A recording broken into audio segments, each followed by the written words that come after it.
যে আল্লাহ পাক রব্বুল আলামিন 24-এর এই মুক্তিযোদ্ধাদেরকে তেতুলিয়াতে আমাদেরকে এইভাবে দেখার সুযোগ করে দিয়েছেন। এই জন্য আমরা সকলে বলি আলহামদুলিল্লাহ। আলহামদুলিল্লাহ। আমি ঢাকা যাত্রাবাড়ি মাদ্রাসার ছাত্র, দীর্ঘ 8 বছর ঢাকা যাত্রাবাড়িতে পড়াশোনা করেছি। আমি 2013 সালে শাপলা চত্বরের সেই কালো রাত দেখেছি। শাপলা চত্বরে আমি ছিলাম। আসলে এই আওয়ামী দুঃশাসন কাকে বলে, কত প্রকার ও কি সবকিছু ঢাকায় থেকে আমার দেখার দুর্ভাগ্য হয়েছে। আমি তখন মনে করতাম এই নরপিশাচ, এই জালিম, আল্লাহ তাআলা এই জালিমকে কোন দিন আমাদের মধ্য থেকে, আমাদের এই দেশ থেকে বিতাড়িত করবে। আমরা কবে এই জালিমের পতন দেখব? আমরা দেখব কি দেখব না, নাকি আমাদের সন্তানরাও এই জালিমের অত্যাচারে নির্যাতনে নিপীড়িত হবে? আল্লাহ তাআলা এমন এক দল, এমন এক কাফেলা আমাদের মাঝে পাঠিয়ে আমাদেরকে সেই জালিমের হাত থেকে মুক্ত করেছেন। সকলে বলি আলহামদুলিল্লাহ।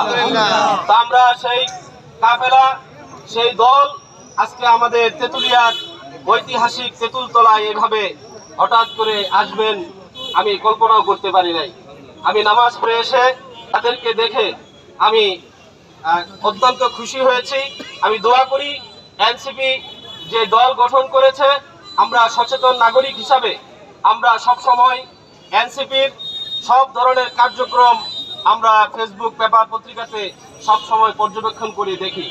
আমি এনসিপির এখানে যে নেতৃবৃন্দ আছেন তাদের কাছে সব সময় আশা করব যে এনসিপি যেন কখনো এই দেশের মেজরিটি পার্সেন্ট মুসলমানের যে পালস, সেই পালস যেন তারা সবসময় বুঝে এই দেশের 90% মুসলমানকে সব সময় যেন তারা প্রাধান্য দেয়। বিগত সময়ে আমরা দেখেছি যে বিগত সময়ে সরকার এই দেশের 90% মুসলমান হলেও এই 90% মুসলমানকে সংখ্যালঘু বানিয়ে রেখেছিল। আমি এনসিপির কাছে আশা করব এনসিপি যেন সব সময় এই দেশের মুসলমানদেরকে বা 90% মুসলমানের পালস বোঝার চেষ্টা করে।